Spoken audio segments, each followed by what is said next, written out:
Welcome to week 5 of Technology, Life Balance, and Addiction. This is Andrew Sears, your course instructor again. And this week we're going to talk about the causes of addiction. There's going to be quite a few videos this week, and I just wanted to give you an overview to explain some of why we've presented it the way we have.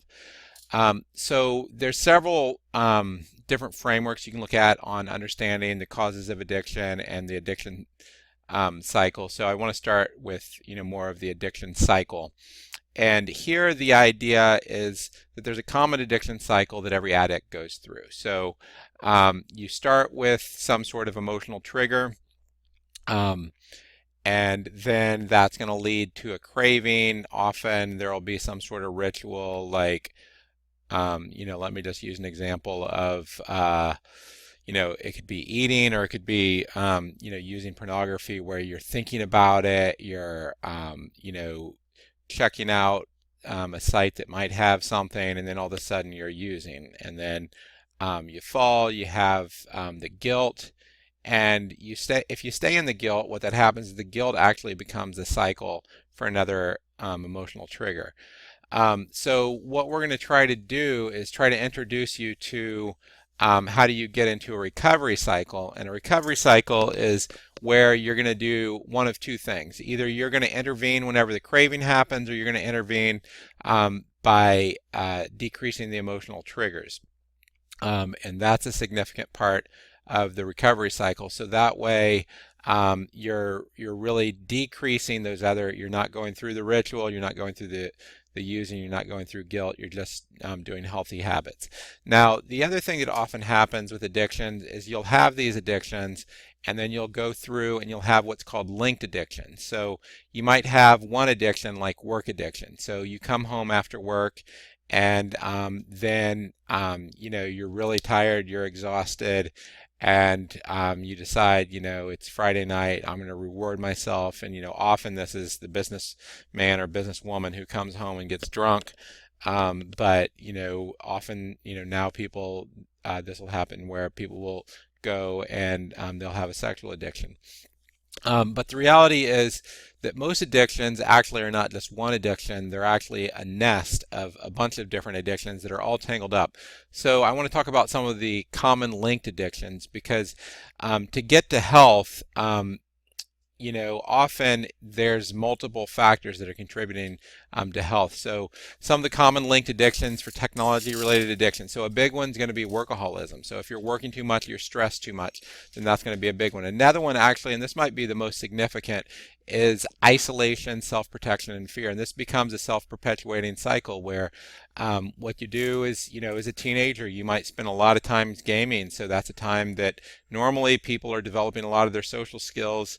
And then you might have been hurt from past relationships. You might have had abuse from peers, and you kind of are afraid to go out there and take a risk. So it's a lot safer with virtual relationships. So that can become a big driver for technology-related addiction. So unless you break your addiction to isolation, and in some cases there's a master addiction that it's the bigger addiction where you're probably not going to be able to get free from the other addiction until you're free from that one.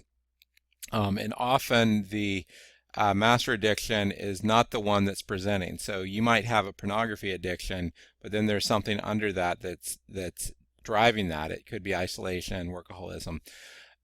It's very common to have other addictions like food addiction and poor nutrition, that's going to aggravate, it's going to cause, depression or other problems. Then you're going to want to self-medicate for depression. So you use gaming and things along those lines. The anger and bitterness can also relate to isolation, where it can be easy to lose relationships because you blow up on people, or you don't want to spend time with people because you've lost your friends because you're bitter at them. And all those things can feed into an addiction. You can have an information addiction. A lot of the times I've noticed in the past, I just love learning. I love taking in information. But a part of that is you go on the web and you start browsing in places and you just start exploring, exploring, exploring until all of a sudden you're in a place you shouldn't be. So you have to be careful with that. It can also be easy to be in relationships or codependency, and sometimes that might be where you're trying to help someone, where you're really enabling them, or you are so dependent on relationships that you're willing to go into any type of relationship, whether healthy or unhealthy, and that increases your stress so that you will self-medicate in another way because you're in this dysfunctional relationship.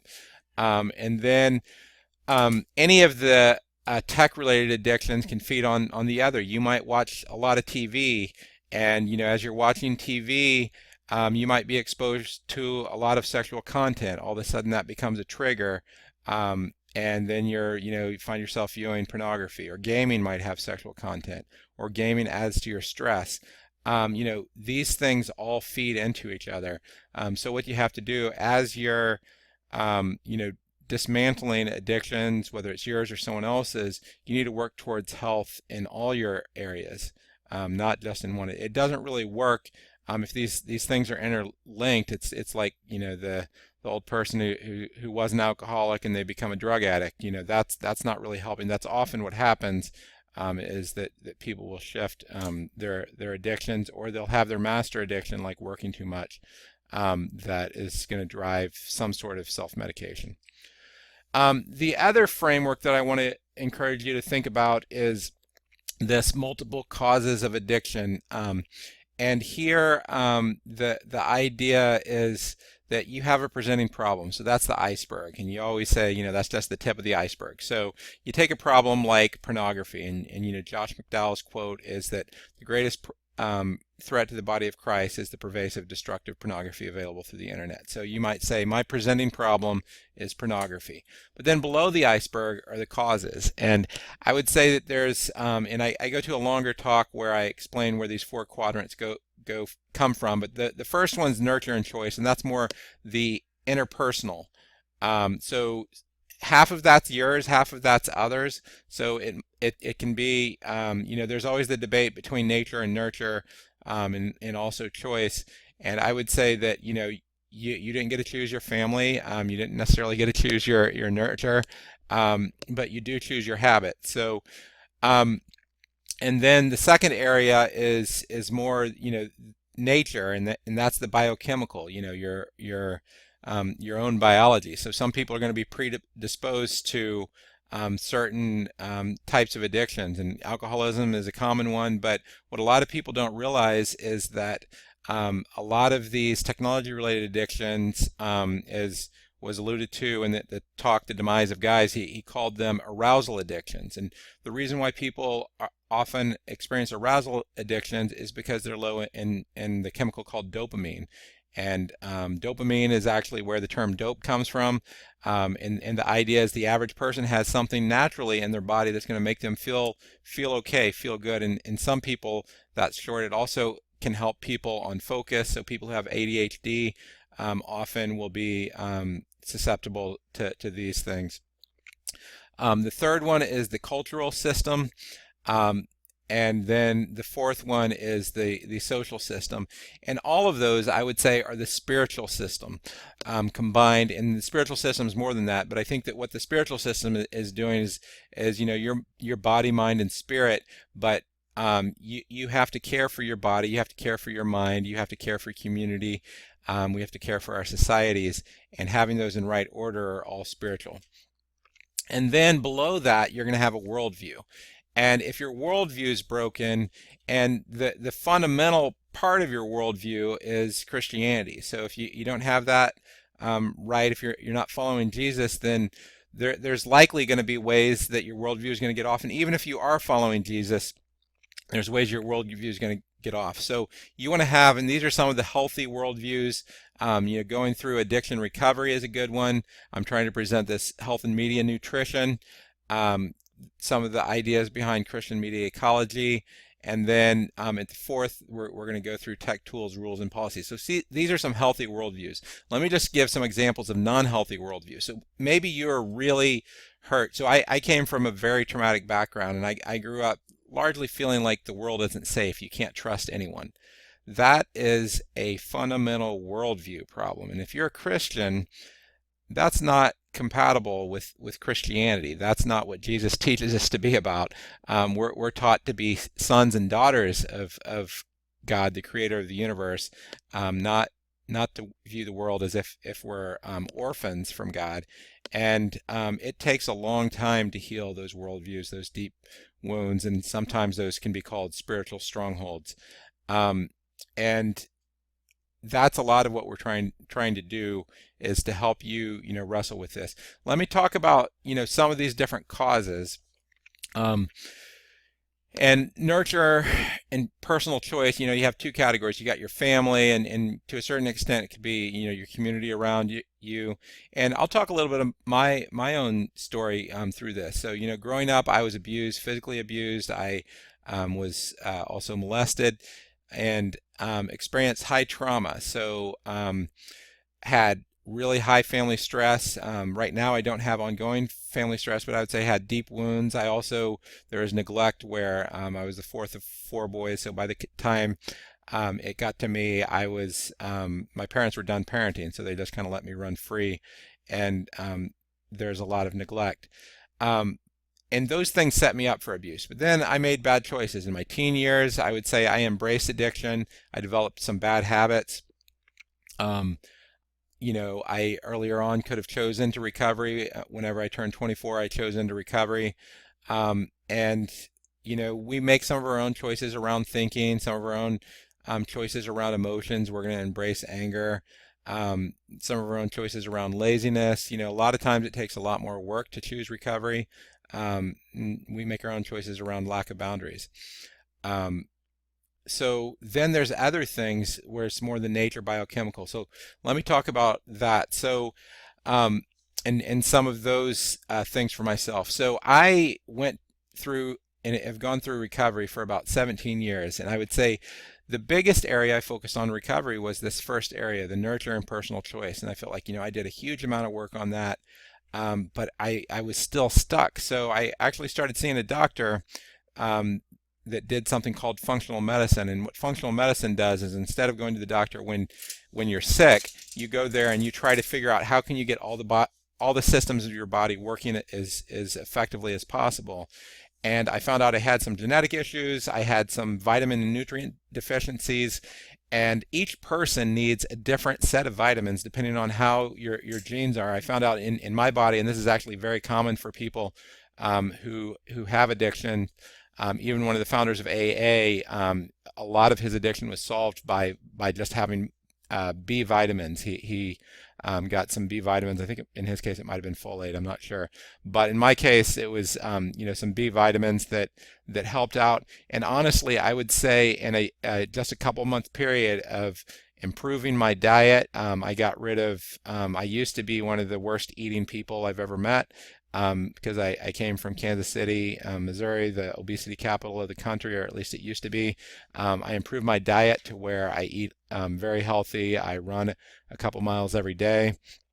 And I address the vitamin and nutrient deficiencies. And to be honest, I made as much progress in 1 year of doing that as I probably made in 10 years of recovery. And I often, talk with some of my friends who are in recovery, and they eat horribly. They don't exercise, and I see them struggling, and I just want to cry for them, and I want to say, man, you need to focus on the physical layer. Your body's a temple. You can get that theologically, but it's not only a temple, it's the foundation, to where if that's messed up and your chemicals are off, then you're going to have a really hard time. Part of the reason why my chemicals were off is I had post-traumatic stress from my environment. A lot of people who have addiction have post-traumatic stress. It's, that's the term that's used for people who are in the military, and, they go through war. And a lot of people, it felt like they were afraid for their life, growing up, whether from their family or for other communities. It's also very common for people who have ADHD to have some of these addictions, particularly around the need for dopamine, the need for excitement, because the ADHD is largely a problem with dopamine. And what your body does is if you have a problem with dopamine, then you're going to find ways to get that through games, through pornography, and things along those lines.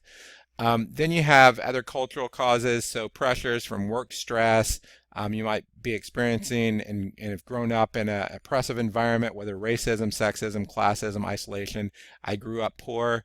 That added a lot to my stress. I grew up in a neighborhood where everyone I knew was experiencing abuse, both sexual and physical. And the way you can tell, is this family or is this cultural? If most of the people you knew were experiencing some of this stuff, then it's cultural. There's also pressures in our society. We're a very individualistic culture, so that drives us towards isolation.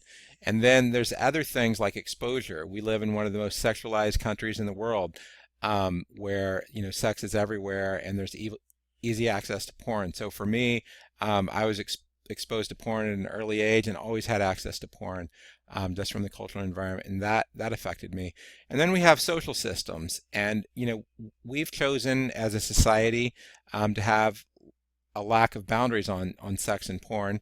And while we may not be quite as strong as, say, Amsterdam of having prostitutes in windows, we have pretty low boundaries around sex and porn. And there's other parts of the world, Australia and the UK have mandated that internet filters be available to people.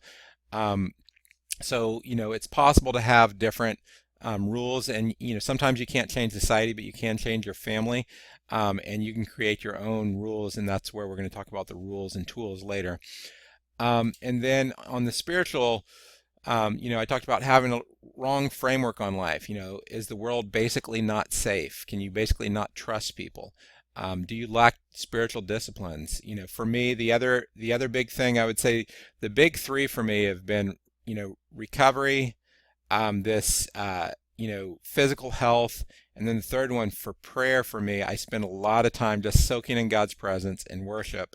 And honestly, having a post-traumatic stress background, I've heard that's one of the best things you can do is just pray and meditate, because my body just soaks up anxiety. I have, a biochemical basis that just causes my body to soak up anxiety, and I have to let that out, and I do that through prayer. So every morning after I go run a couple miles, I'll go pray for at least a half hour. And I don't pray like it's something I brag about. I pray because if I don't, I feel horrible. So getting the spiritual disciplines so that you can be healthy, addressing any spiritual strongholds you have, addressing if you have a lack of connection with God. That's just the flip side of isolation. Finding a way to connect with God. So that's the causes of addiction.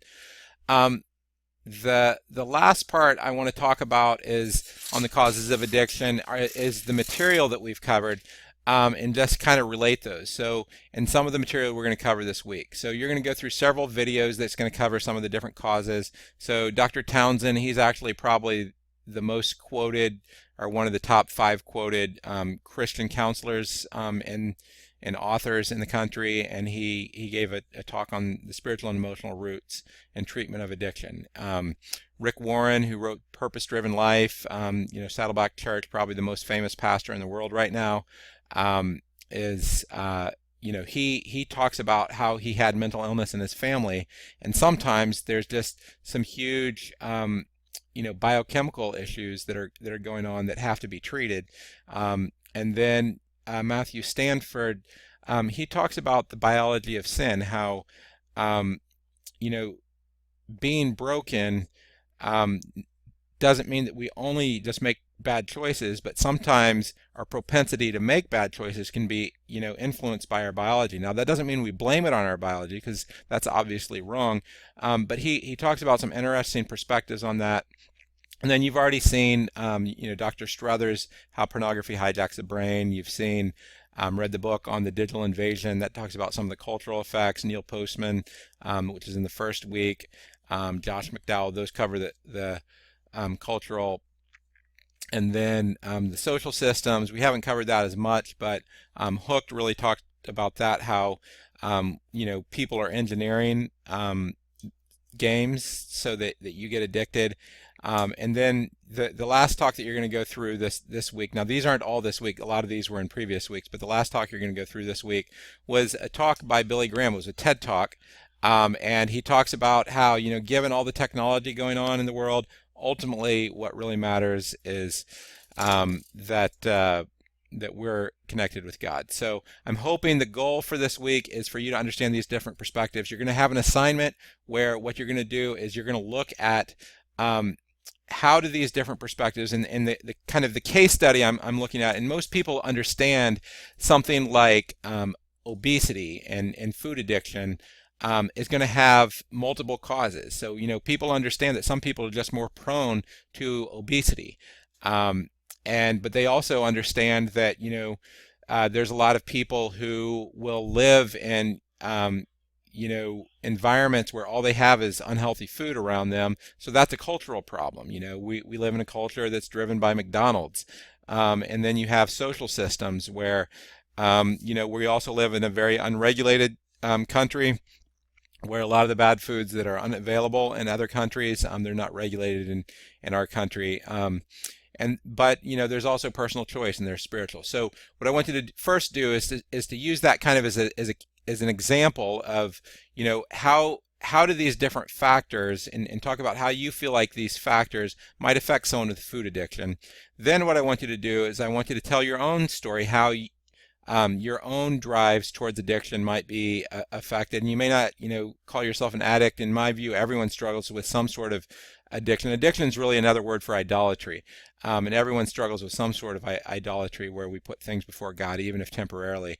So how are these things driving you? So what are some of the factors that might drive you to be broken? And then the third would be to use someone generically, whether that you might know who has a pornography addiction and drug addiction. So if you have any questions, again, email me, but look forward to reading your post this week. Thanks a lot.